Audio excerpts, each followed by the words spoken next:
Welcome to a special edition of Trash Compactor. I am Josh, and joining me today is Bracey, Hello. James, This is the way. and special returning champion guest, Maya Chupkov of the Proud Stutter podcast. Thanks for coming back, Maya. Thanks for having me, and James stole my intro line. Well, to catch our listeners up, Maya, as I said, is the host of the Proud Stutter podcast, and we had her on. I had her on as a guest. We did a great interview about stuttering in media.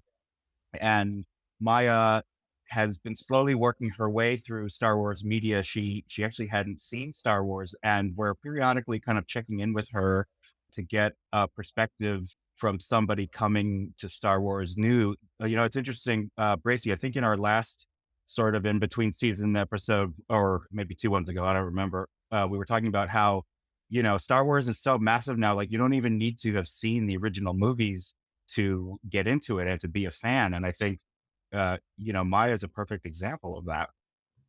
Yeah, absolutely. There's so much that even as a fan of Star Wars, like there's things that I've just chosen that are like I'm not going down that path anytime soon. So it's kind of cool to see somebody who's just come in fresh and like kind of starting with the the most recent stuff that's happening. Yeah. Yeah. So Maya, you just watched the 3 seasons of The Mandalorian. Prior to that, you watched first season of Andor, which is a word I have trouble saying. So I guess just starting off, what are your overall thoughts on The Mandalorian? Yeah, it's interesting because I watched Andor, and then right after Andor, I binged season 1 and 2, and then right after that, season 3 started, and then I watched it, like, every week, so it was kind of different seeing the first 2 in such a quick time frame compared to season 3 where I was watching it live with, like, the rest of the the world. But I really loved season 1 and 2, especially, like, who doesn't love a Grogu? Like, I'm just obsessed with him, like, I compare him now to my dog who, like, they have similar ears, and so I'm always like, "My little Grogu." So, so yeah, like, overall, I think The Mandalorian is super entertaining. I love, um I love Din and Grogu's r r r relationship. I just think it's so cute, and it makes me wanna, like, see how their relationship evolves. Like, I think their storyline is obviously, like, my favorite one. And I think what I'm most looking forward to, if I'm assuming we'll see more episodes, is how Grogu c continues to use the Force in different ways. Like, I loved that last scene of Mandalorian season 3 where we really see Grogu, like, show his stuff in, like, a new way. And I have to admit, I was, like, getting a little teary-eyed when he was, like, having that bubble around him and protecting Bo and Din. I just thought that was such a great moment. No, me too. Like as a dad, whenever like I don't know, the stuff with Grogu and Din, I call him Mando because I still just call him Mando. Like the stuff between them like really hits me, like it hits me right in the feels. But just generally speaking, so it sounds like you enjoy the show and you're into it. Um I'm curious, so previously you had seen Andor, which, tonally I think is very different. I think Mandalorian is more kind of representative of like what the vibe of Star Wars generally is, just in terms of like humor and the balancing of the humor and like, kind of the mystical stuff. But, it was interesting. You mentioned the Force, and I don't think they deal with, or I don't think they even mentioned the Force in the Andor series at all. So was this sort of your first introduction to like that whole kind of, yeah, like that whole aspect of Star Wars is a big part of Star Wars, but so your first exposure is the Mandalorian. I'm just wondering like what about your perception of the Star Wars universe and what Star Wars is, how did that change going from Andor to Mandalorian, I guess is what I'm asking. Yeah, so I think without watching Star Wars growing up, I always kind of knew just through pop culture that there was this thing called the Force in Star Wars. So it wasn't like a new concept for me, but it was definitely the first time I kind of saw it in action. And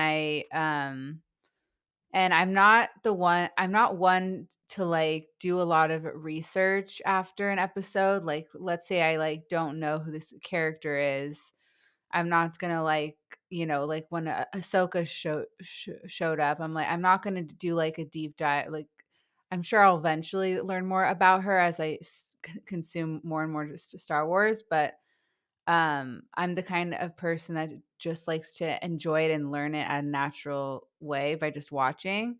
Although, like I said before, when we met last time, I do listen to like recaps of each show. And so through those recaps, I do learn about like the the rest of the the canon and like bite-sized pieces. So so yeah, I do know that there's Yoda and that there's only 2 characters of their kind that exists, as far as we know, that there might be more.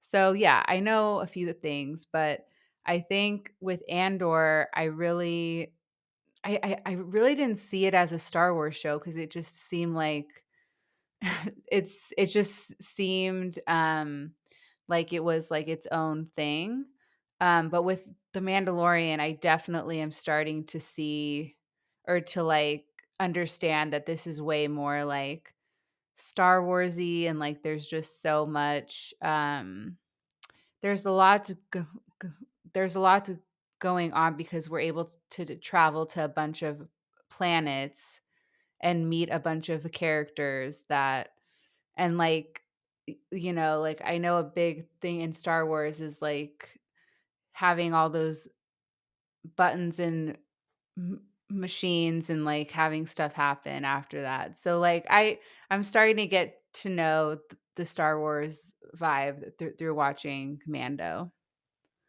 Similar to you, my family was really getting introduced to Star Wars. I feel more properly through Mandalorian, even though they've seen some of the movies around because I've been playing it or things like that. But I found it fascinating how well uh, uh, the Grogu character just sucks in people, especially like my 2 daughters and my wife. They had gotten me a Grogu mug for Christmas, and it meant nothing to them. They just got it to me for me because they were like, "Oh, Dad's a Star Wars fan." But then, like all of a sudden, them watching this, like now it's the mug that they want, and they fight over because it's got Grogu on it, like in cute and stuff like that. And it's just, I think it's amazing how well they crafted this combination between Mandalorian between Din Jar Din oh man Din Djarin, is that like it's like a DJ kind of I think um the second I, is it I think the secondary second day I think the second D is silent. It's like Django. it's like Django. Yeah. Yeah, Din Dinja. Djarin and Grogu, it's like a good dynamic that it's really accessible for a lot of people. um I think it's a Oh, really interesting. And this second time through, I learned so much more than I was able to appreciate the first viewing. Yeah, it's interesting. Like I really do get the sense from Mando. So just for some context, The Mandalorian was the first Star Wars TV series. So at the time it was like the sort of new animal. There had been some controversy around the recent Star Wars movies. So everyone was sort of like, looking to this to see like what the future of Star Wars might be like. And I remember, you know, I just found it really refreshing how kind of episodic it was and how, you know, kind of, this sounds weird to say, but like comparatively low stakes, especially in the beginning. It's like it just seemed like, it was like a kind of TV that I didn't realize I missed because like every TV show now is just like very intertwined. Like you have to really lean in, pay attention to every little thing. I mean, I'm not saying that like you shouldn't be paying attention or you don't have to be paying attention to Mando or what you're watching. But like there was this like kind of like lightness about it that like felt fun and adventurous that I really appreciated, and um, especially in that first season. And it's interesting to hear you say, Maya, that like you watched Andor and it didn't feel like a Star Wars show. It's like even you sort of see it as like its own sort of thing. It's doing its own thing. I'm curious about two things. Having seen Andor, that's sort of the story of when the Empire is at its height, and the Mandalorian is set right after the fall of the Empire. And I don't know if that was something that was confusing to you, or if it was immediately obvious, or like how long before you sort of like realized like what the Empire was and like how it sort of fit into everything. Is that I'm just curious what your Yeah. takeaway was. I knew it was I knew pretty quickly that it was in the future of Andor. Um, but yeah, I didn't really know where in the timeline it was just cuz like I haven't seen anything else, but like through listening to these recaps, I slowly started putting it together that like the empire fell and now there's this new republic that is kind of like doesn't really know what they're doing, it seems like. And there's like little traces of like the empire, like that's council group. But then I get confused about, okay, there's the Empire Strikes Back. So are we like before that or after that? We're after that. Yeah. Oh, So okay, okay. yeah. So the original trilogy of movies, Star Wars, which is sometimes called A New Hope, The Empire Strikes Back, and Return of the Jedi, are episodes 4, 5, and 6. And those are the Yeah. first three Star Wars films from the late 70s and early 80s. And that's the story of sort of the battle to defeat the Empire. So Andor is set right before that, and then Mandalorian happens a few years after Return of the Jedi. So spoiler alert, they defeat the Empire in Return of the Jedi. um, I Okay. Or didn't do know. they, Josh? Or do they defeat the Empire at the end of Return of the Jedi? well, fair point. Touche, James.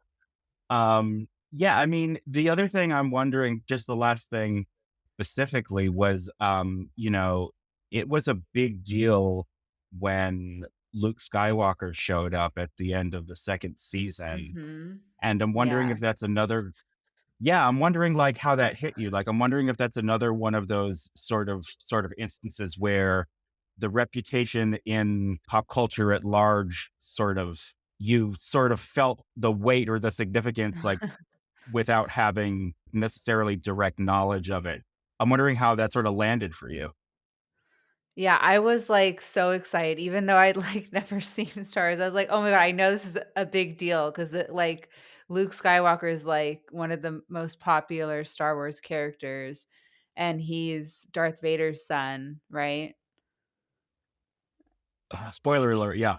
Yeah, so I knew he was significant, and that's when I started to, like, feel more of the weight of Star Wars because now they're starting to, like, insert all these, like, really well-known characters, and so it's like, I think the stakes got a little higher after season 2, and I think because season 2 ended with such a, like, monumental moment of him showing up, that I think there was a lot of pressure put on season 3 that I think they didn't quite land the plane, in my opinion. I thought it was a great season, but I think there was just some, like, I didn't quite follow the story, like, it was a little jagged. Like, at one point, I thought it started it being around Bo rather than Din and Grogu, and so, but overall, I think it was great, but comparing, like, season 2 finale with season 3, I think it just didn't have that monumental factor like we had. Did you make that layover in Boba Fett on your way to season 3? Like, how did you manage Boba Fett between seasons 2 and 3? So I had the help of Josh to let me know to watch those episodes in Book of Boba Fett, that had Mando in it, so that was helpful. And I did watch those. I think I may have like just like flagged for you that like maybe you might want to watch those episodes of the Book of Boba Fett. But then once I saw the season 3 premiere of Mando and how like they didn't even do like a recap, I think I immediately followed up and I was like, by the way, remember my gentle suggestion? Like, no, I take that back. You absolutely have to watch those episodes from Book of Boba Fett because otherwise, like, and that's why, Maya, you just said, like, for a while, it seems like the Dan Grogu relationship is sort of not the focus. And I think you're alluding to something we can start to talk about. But I think it's not just you. I feel like I've heard in a lot of places, and I certainly felt, especially in the beginning of the season, it seemed like the story was kind of, I don't want to say rudderless because like they clearly had a thing that they were doing. It was just a little unfocused.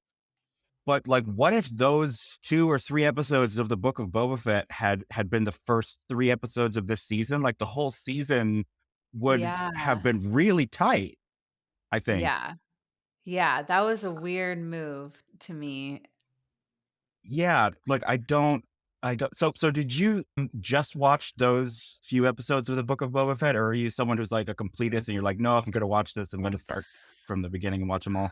No, I just watched those episodes. Yeah. Fair enough. Um, yeah, Fair choice. I Um, wanted to I stick with Mando. Yeah, no, I understand. It was hard getting the family through that one. Like that one, like I was like, we're gonna watch it. We're gonna get through this, and it wasn't a decision liked by the whole family. But I gotta say, going through the first 2 seasons again, um, and Josh, I told you this. Like I was rediscovering how much subtle growth that they were putting into of a Mando character, and how they were making these like really uh well considered steps for building the mythology of this character and building the elements piece by piece, like literally piece by piece, lesson by lesson. You see him build his armor and his relationship with Grogu and his relationship with the Mandalorian culture and and all this stuff.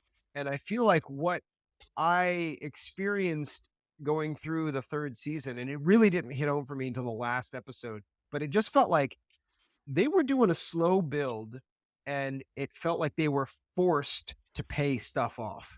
Like they were forced to pay off a lot of things for the Mandalorian. Well, not necessarily pay off, but like just dive right into like the Mandalorian culture and all this stuff. And like they were trying to like build, it felt like they were trying to rebuild the magic of Star Wars that I think we had lost over the prequels and into the sequels.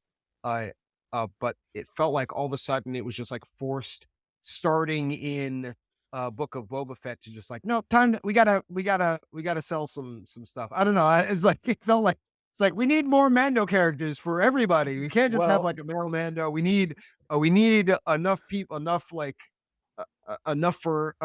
everyone to share.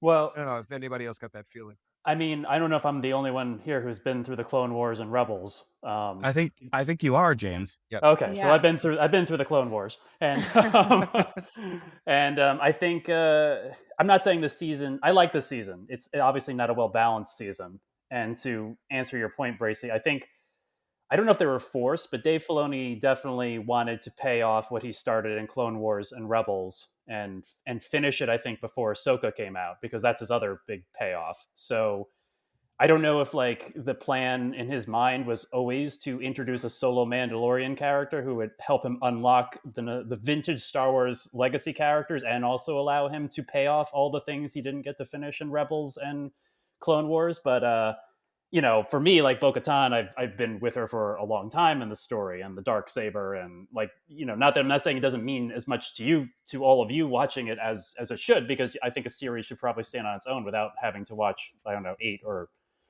10 seasons of other shows to get the same impact. But this was all stuff that we were hoping would get paid off. So when we got to see her get the dark saber, and Mandalore got to be retaken, that was a big finishing moment for Clone Wars, I guess, fans. But but I could see, like, if you don't have that history, I kind of struggle with this in pop culture, like, I don't know if you should be required to watch all that to get the same effect, the same feeling, because it landed differently for you, Bracy, and Josh, and Amaya. I'd like to hear too. Than it landed for me, and because it seems forced. Like, they're adding all these Mandalorian characters, and some of those characters we've seen in animated, but we've not seen really in live action that many. So I those gotta are say, those I are enjoyed it. I'm not gonna say that like it was just like my critical mind looking at that was just like like the speed of the pacing, kind of similar to what Josh had said. Like they were doing things so episodic and very careful with the long story, and it felt like the whole storytelling device got like stolen, like almost like taken, like it felt like it was forced in a direction that I enjoyed, because like they applied a lot of the lessons that we learned along the way that made a watching Mandalorian great. But it just like something felt like this feels like somebody kind of commandeered someone else's vehicle and is driving it in a different direction. Well, that's interesting. I mean, first, I just want to be clear. So it's actually sort of an interesting conversation because we have like three levels of investment here when it comes to season three. Because I've seen maybe a couple of episodes of Clone Wars and Rebels, but I have not seen the vast majority of Clone Wars and Rebels, and I was only familiar with the Ahsoka character from things I've read or clips of things. So, similarly to you, Maya, like with Luke Skywalker, like I saw when Ahsoka showed up, I'm like, oh, okay, so this is a big deal, right? Like I get it that like, and she was really cool, and like I sort of like knew vaguely the backstory, and I knew, but like it didn't like hit me, and similarly, like I just wasn't super invested in all of like the internal Mando stuff. Like I'm just for this season in particular. I mean, like I thought it was cool, like on a superficial level, um, but I thought there was something. My investment wasn't the same as the first two seasons. And to be completely honest, like my standout episodes of this season were the two that one episode that was on Coruscant with Dr. Pershing, where you sort of saw the inner workings of the New Republic and like got a window into how they were dealing with the transfer of power in the galaxy from like the evil empire to the New Republic. And like you were alluding to, Maya, like the New Republic doesn't seem all that great. It kind of seems like it's like, floundering a little bit, which again, I think is very kind of realistic in terms of, a lot of people were saying, oh, it's like they're trying to make this show like Andor because Andor was so great. And now this is like the Andor episode of Mando. Like I didn't think that necessarily, but the one connection that I do see, they're really trying to treat the story of Revolution very realistically and very seriously. And I think it is in keeping with that to show that once the revolution is fought and won, it's not so easy to then replace the government with something great. Like that to me rang very depressingly true. And the other episode I loved was the one with Lizzo. Uh, yeah, with Lizzo and Jack Black and Christopher Lloyd, not because of the three of them, though I mean that was sort of the icing on the cake. But I loved how we kind of really got into this weird issue about droids, and like I always say, like, you know, the dirty secret of the Star Wars universe is that like they pretend that they're just machines, so they don't have to really consider that they're actually treating them like slaves. And I like the couple of times in Star Wars, I think in that episode in particular, where they kind of really deal with it head on. But it's like, you guys realize this is like kind of pretty fucked up? Like these droids are very obviously sentient, alive creatures, and you're just pretending that they're like dustbusters. Not just the droids, but also watching Mandalorian. I also realized like they use aliens as the way of like, we need to kill a lot of people on screen. Sure. Like we need to show how bad Yeah. this is. So we'll make them aliens.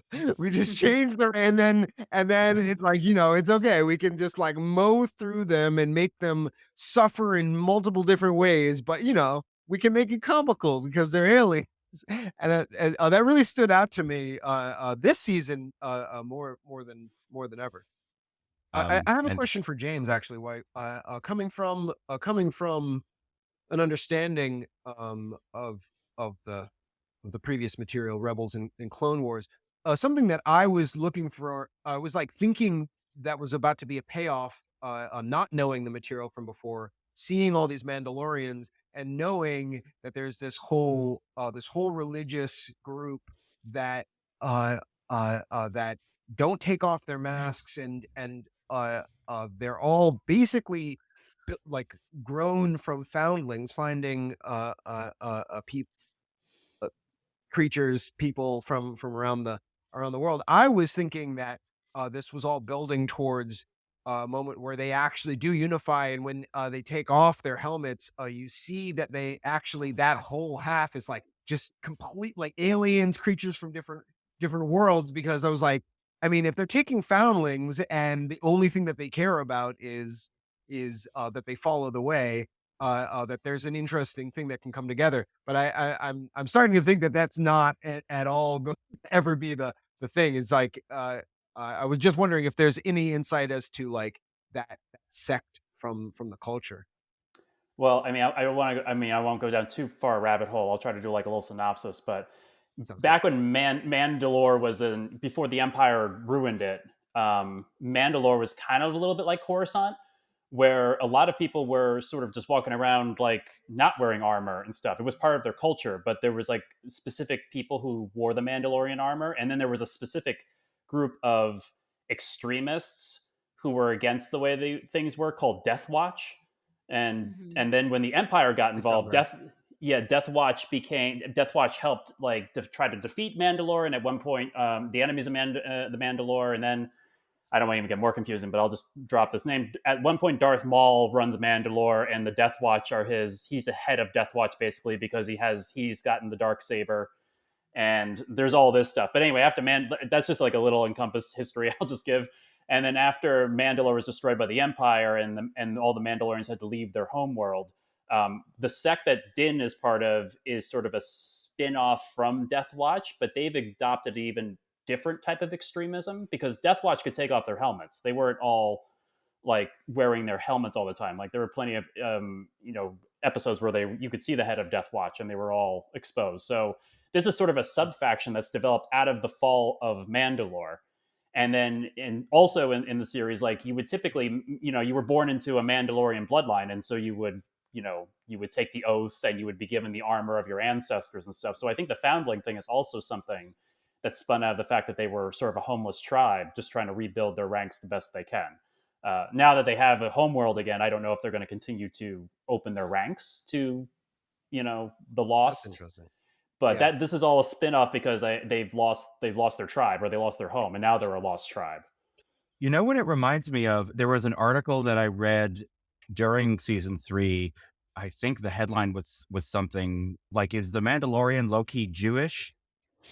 And basically what it was saying was that there are a lot of parallels in the way that the Mandalorians and the factionalism and their experience sort of being spread out and, losing their culture is kind of analogous to the Jewish diaspora on like a lot of levels. If you think about it, like the Orthodox faction and like the Reform faction, and sort of like, what is the right way forward after your culture is on the brink of distinction. So I think I'll link to that article in the show notes because beyond that, like very superficial parallel, there were a lot of very specific references, like names and things that, made a pretty compelling argument that this was something done intentionally, which I found kind of interesting. But Well, I think even in I've heard those comparisons too, and I think even the piece that he brings back in the first or second episode to verify that Mandalore actually exists, or the pools exist, that the prayer that's written on the thing is a Jewish prayer, from what I understand. no, yeah, I think you're right. Yeah, they said that in the article. They were like, the living waters of Mandalore sound suspiciously like a mikveh, the naturally derived pool of still water used for purification and conversion in Judaism, which also reminds me, conversion is like a big thing in Judaism as well, like especially after the Holocaust. Like usually Jews are not traditionally, walking around trying to convince everyone else that they should also be Jewish. But after the Holocaust, like there are different factions that have different feelings and thoughts about converting to Judaism. Like some think we should open our arms and anyone can be Jewish. And it's like, it's a way like to rebuild our culture. And then like there are some more extreme elements, in my opinion, that wouldn't even consider me Jewish, for example. So I see a lot of those dynamics in play here. And I would just be curious how much of that is, knowingly there, and like how much of that is just like an interesting coincidence or parallel. Which reminds me of what I was going to say earlier. I mean this in the best way possible. I really do get the sense that like the Mandalorian, they're just kind of making it up as they go along. And I don't mean that in a pejorative way. Like that's how most art and most stories happen. It's like, it's all, I hate to ruin the illusion for anyone, but like it's all made up. And like, it just depends, not to say that there's no forethought or that like there's no intentionality with like what they ended up doing, but I do feel like the plan, such as it is much looser, at least when it comes to this show in particular. And I also it's kind of hard to escape the sense that like the Mandalorian is just sort of like Star Wars, the show. And like, you can just have an episode that's all about this like random side character, but see what he's up to on this planet and see what's going on. And then also as sort of like a backdoor pilot launching pad for spin-off shows. It's like, before we started recording, Maya, I loved when you were like, are we going to talk about the Ahsoka trailer? And like, I would love to talk about the Ahsoka trailer. Like, I mean, again, like I'm not really that invested in that character because again, I haven't seen Clone Wars, I haven't seen Rebels, but I saw that trailer. I was like, this looks pretty fucking cool. Like I went from like, yeah, I guess I'll watch it probably to like, yeah, I will watch that. That's like a two for Josh. That shows like a legacy character and a legacy character with the introduction of Thrawn into live Oh, action Grand Admiral too. Thrawn, right? Yeah, which is a big deal for me too. So I'm like, this show's fantastic. No, I mean that's a big deal for me. So, so Maya, by way of explanation, Grand Admiral Thrawn, who Ahsoka refers to in I think season 2 of Mando, is when she shows up, right? Yeah, Yeah, season 2. yeah. Star Wars, for most of the 1980s, like no one really talked about Star Wars anymore. And then in the early 90s, there was a trilogy of novels that sort of like rekindled excitement about Star Wars again. And it introduced a new villain, Grand Admiral Thrawn, who was this like red-eyed, blue-skinned tactician. And like, he was never like an official character because he was, never in any of the movies and stuff. But then recently they slowly started like reintroducing certain more fondly remembered aspects of what's called the expanded universe from the 90s and 2000s. Like they're like reintroducing some of that stuff like into the canon. So Grand Admiral Thrawn has been like a fan favorite for a long time, and we've never actually seen the character. Well, certainly in live action. I know he was in Rebels, right, James? Yeah, yeah, he was in Rebels. They're picking up of the end of the last season of that storyline where he was appeared. And Timothy Uh, Zahn, who created the character, actually has written like 6 novels that are now in canon for the Star Wars universe about the character. So I guess they've been prepping this for a long time. Timothy Zahn, I actually had this thought yesterday. I don't know why, because I guess like I just randomly have random thoughts about Star Wars as I go about my day, which I don't know if that's a concerning condition or if that's I do perfectly too normal. now. So you Um, should both get that checked out. yeah. Um, let me know if you know anyone who treats that Bracey. But uh, Timothy Zahn also named Coruscant. Like he Yeah. came up with that name, I think. Yes, I mean, I'm still like in the middle of rereading the Heir to the Empire trilogy right now, and he came up with a lot of stuff. Actually, like just like the way we conceive of some of the modern Star Wars universe, it came from him because I'm assuming those are the only real expansion books that we had on the original trilogy, and he came first. So a lot of the stuff that we I guess take for granted is stuff that came from him. Not to get very deep in the weeds here, and Maya, I do apologize for this, but so the Star Wars role playing game from West End Games in like 1988, the guys who wrote that, they came up with a lot of world building stuff that I think like people just sort of accepted as whatever. There's actually a really good interview with I think the head of West End Games on friend of the podcast Brandon Winerdy's podcast, Talking Bay 94. That's like super, super interesting. It's like, when no one really cared about Star Wars, like West End Games, they got the license to make a role playing game and they just like generated all of this world building material, like to make the game more interesting. And it's stuff that, we've been living with for the last, 30 something years. Then So my it's kind of apologies. I cool. mean, then Timothy Zahn probably took from that because I was like because the stuff in these books is like really like I'm like this is detailed stuff that he's got going on here. So speaking of detailed stuff, Maya, this is a question for you. Like Wait, how deep? sorry, Yeah. sorry. Before we What? get too far, because I really wanted to, because you kind of dropped something, and I just like a little bit more detail on what you think about, when you were talking about, you don't feel like, you feel like they're making it up as they go along, not so much the characters, but the creators of the show. Yeah. And when I on my first time through, I had that same kind of general sense. It's like, oh, it's just an episodic show. But when I was going through the second time, like I felt a stronger sense of intentionality with every step that they were taking, and I'm curious as to like what you think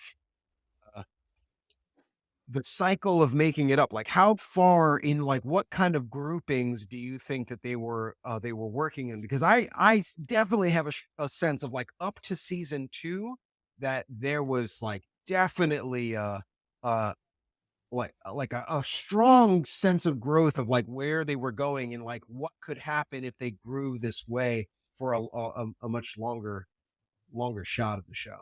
I think season by season, I think, I think Jon Favreau, I think he sits down to write a new season and I think he sort of has kind of an overriding concept. And I think the idea of sort of deconstructing or discovering Mando's identity and his relationship with his culture and exploring that culture and deconstructing it and kind of, looking at it from different angles. Like, I think like that's all very intentional, but I think within that structure, it's sort of a little more freewheeling, like something that I would love to, like it gets complicated. Like I imagine like he talks to Dave Filoni about like he has like a question about, Mandalorian culture. And then Dave Filoni will give him a download on like, this whole history or whatever. And then John Favreau was like, oh, okay, well, that's a cool idea. Then you know what I can do with that. And that already kind of fits in with what I was doing here. And then blah, blah, blah. So I think it's just like a little more freewheeling, but you did make a point. We were talking off air at some point about like the parallels between questioning the orthodoxy of the extreme sect of Mandalorians, or actually not necessarily just the extreme sect, but sort of like holding up the beliefs and the culture and their quote unquote rules and sort of holding it up to the light compared to like doing the same thing with the Jedi. It's like, there are rules and there are rules and there's the way and then there's the way. It's sort of like, how strictly do you adhere to the quote unquote rules before it starts to defeat the spirit of the rules? Like, you know what I mean? It's like, at what point is it ritual and dogma for ritual and dogma's sake? To me, it just like strikes me like that's the kind of thing that like once you realize that's there, you're like, oh, that's there. I'm going to lean into that. I feel like these are things you discover through the process of writing and creating something.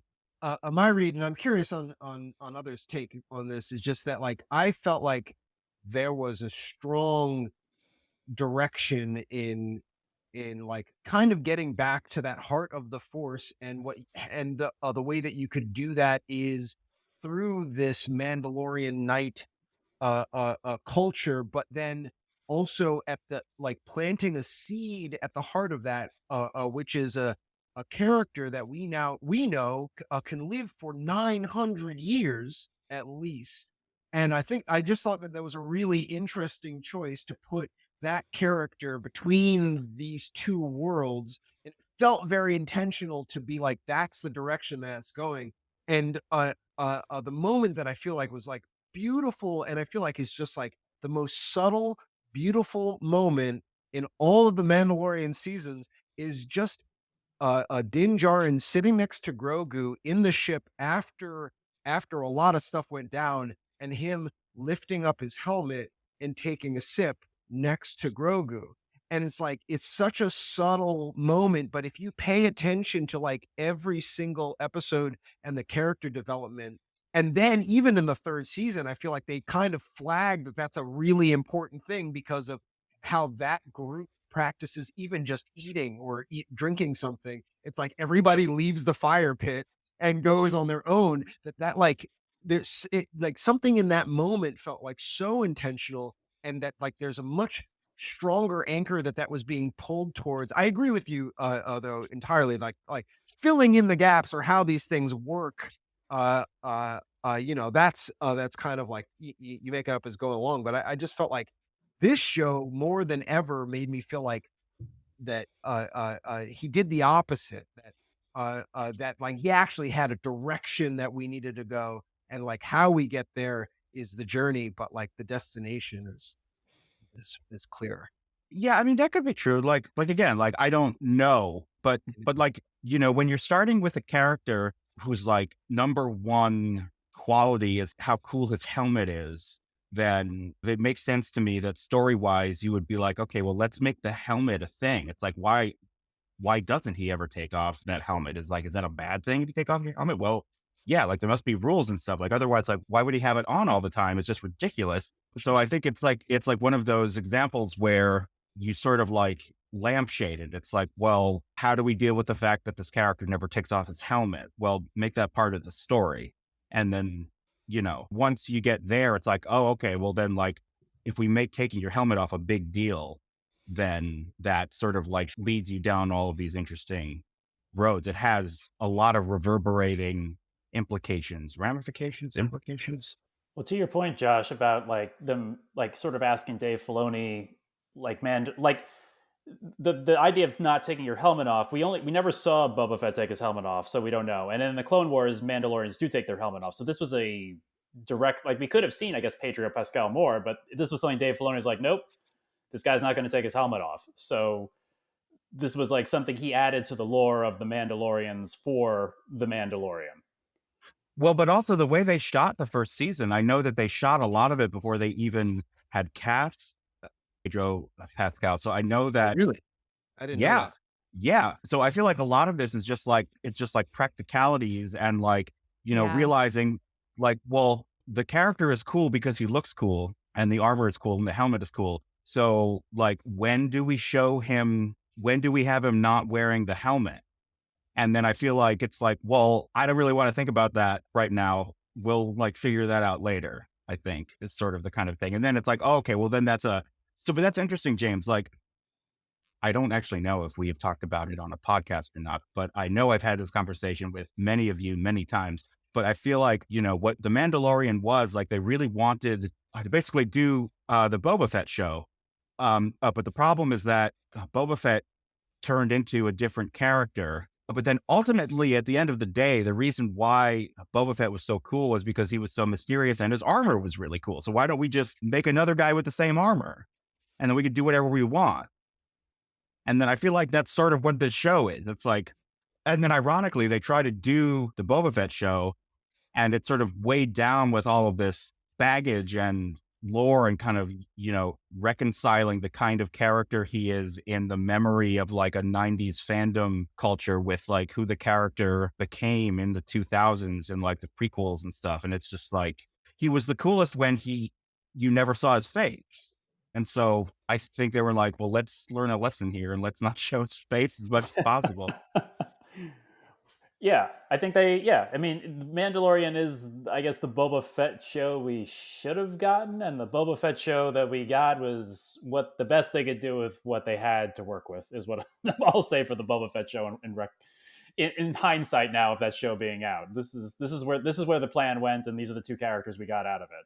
But they also play with that concept of who is Boba Fett, who is the Mandalorian. Like Yeah. it's clear that they're playing with that theme in multiple representations. Who has the helmet? Who has the armor? Who's the sheriff? Who's wearing it initially? Is Boba Fett. At the same time, Mando That feels was more like cool. Boba Fett, and then also you have the real Boba Fett, who's looking for the armor, and they like kind of played the Boba Fett when the sheriff was wearing the armor a little closer towards like what you would expect the Boba Fett character to feel like redone, but it's like also feels like there's not a lot of meat there. Like there's not a lot that you could grow from a character wearing the armor the way that I think we envisioned it would have been when we were watching the original series. So I think they're aware, and I think that's actually why I really love. It's like they're playing with a lot of these themes, and even just the idea of like what the Mandalorian is. Like it became clear after the first season, a second viewing is like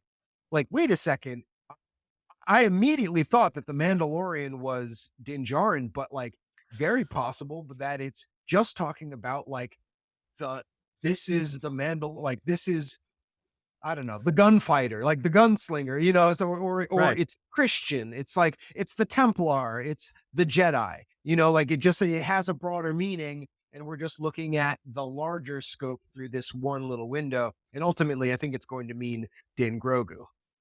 What I want to know about Din Grogu is how is he going to fit his floppy little ears under that helmet? Oh, we went. It's gonna be so cute. I don't think he should wear a helmet. That would just defeat the purpose I of. think it'll look like there's a rapper, Doom, and he has like a helmet. I think it'll look cool. I think they could do some cool things with I Din. don't think I think they're gonna find an excuse not to require that. It's too good. It's too good of an opportunity. They're not gonna give Why him would you wanna some hide that badass face, helmet. though? I mean, that's true. Why would you run a well? See, but this is the problem. Like when you create a character whose main attribute is how cool. His face expressions. Well, but I'm talking about like the Mandalorians in general. Like their number one quality is like how cool the armor is. So like, how do you have one without the armor? Like one thing that I like about the show is that they kind of made that a part of the story. Like they also think that their armor is the coolest. Like so much so that like like they can't even take it off. But yeah, like Jon Favreau had a quote that was going around. He was like, the show could go on forever, and given that Grogu is a baby, and we know that Yodas can live to be like 900 years old. I mean, like he can be a baby for at least 10 seasons Yeah. without a big issue. Right. James, I have one question for you. So Bo-Katan, does she look a little young in this? Yeah, I'm gonna just be honest with you. I don't know how Mandalorians age. So yes. Yeah, so yes, yeah. I mean, I don't know how Mandalorians age. So, I mean, this is clearly like, again, I know Katie Stackoff said like many years ago when they were doing Clone Wars, she like briefly mentioned Dave Filoni made a passing comment like, we're gonna do this live action one day. She's like, ah ha ha, and then she gets the call to be Bo-Katan a few years later. So like he's been working on this idea for a long, long time. So, I mean, but because all I'm saying is that Obi-Wan Kenobi looked like Ewan McGregor in the Clone Wars, and then he turned into Alec Guinness like pretty quick. And then we have Bo-Katan, who looks like the age that she probably was then. I'm just yeah, saying, it's a little weird. I'm assuming that Mandalorians age slower than us, and they're just not All going right. into. I have no Yeah. canon to pull from. I have No, no. I wasn't asking you to justify it. I was asking you if I was right, like to raise an eyebrow. And I haven't even seen Clone Wars. Because also in Ahsoka they're bringing they're bringing the character of Sabine in from Rebels, and Who also she looks suspiciously young. she looks younger than she looked in Rebels. To be perfectly, I mean, it's hard to tell. It's actually animated, but she looks younger than she does in Rebels a little bit. So I don't know. I'm hoping Ezra looks when we bring him in. He looks older because he's not a Mandalorian. So, but yeah, it looks like he's just they're keeping them as they were from the show, with no Okay, And fair explanation enough. about that. is Ahsoka, where in the timeline is that show? Oh, Ahsoka. Clone Wars takes place in between episode 2 and episode 3, and Well, she's a. but it's Oh, I mean the Ahsoka show, the new show when it's coming out. Yeah, the new yeah, show. I'm thinking it's taking place right in parallel with the Mandalorian timeline, yeah, and that's the Oh. impression that I get. and Ahsoka should be because she was a teenager in the Clone Wars, so she's got to be. I don't know. What do we get? Like I don't know, Josh. How old would she be? 50, 60? I don't know. I gotta ask Oh, ChatGPT to do that math for me. Yeah, she's like she's at least a 50 or 60-year-old woman. But again, they don't age like. and wait, what was her name again? The woman you just Oh, Bo-Katan. saboted? No, the other Oh, one that you. Sabine. Yeah. So there's Sabine, and then there's another Oh yes, character. yes. Hera. Yes, Hera. Oh Yes. no, that's not who I'm talking about. There's someone that there's a villain that died that I keep hearing, and like I think there was speculation they might try to clone him or something, or them. um, which character? It would have been before the Mandalorian. I kept hearing their name, like, oh, are they gonna bring back this villain? Well, that's interesting. Like, first off, Maya, I love how plugged in you are. That you're like paying attention to like Ahsoka rumors. But to bring us toward a close here, let's talk about the Ahsoka trailer. Like, first off, Maya, how did you come across it, and like, what did you think of it? Yeah, I found it through the recap podcast I listened to. They had mentioned it, and they also like would give because one of the hosts on that podcast also watched Clone Wars and Rebels, and so I got some context from her about Ahsoka and her story, that and so yeah, I watched the trailer and I thought it would be a good next Star Wars show to watch after this one, because it's right around the corner, right? Yeah, I think it's coming out in like August, something like that. I think it's actually December. Oh, December. Well, yeah. So I mean, Kind it's of. It's kind of around the corner. Yeah. it's kind of around the corner.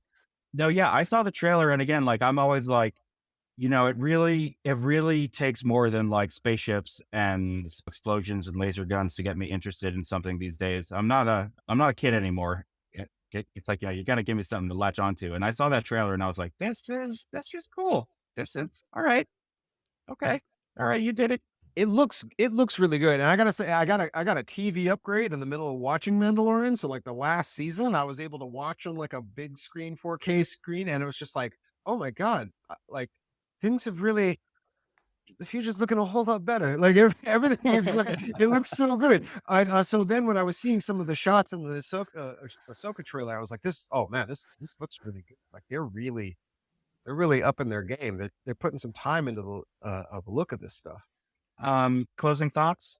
Maya, thank you as always for taking the time to check in with us. Yeah, I love talking about Star Wars, so now that I've joined the club officially. I can't wait for when we get you to watch Rogue One and then the original Star Wars trilogy. I know you're waiting until season 2 of Andor to do that, but I'm really curious how you react to those original movies at some point. Yes, hopefully we can see Andor's too soon, although Yeah, well, I think that's 2024. Which like I'm still recovering. I mean, that's a very heavy. dense, high protein meal. So Yeah. I'm still digesting. Um, but anyway, we are going to be launching our official season 2 premiere on May 9th. So please look out for that. You can follow us on TrashCon Pod on all social media, and we will see you on the next one.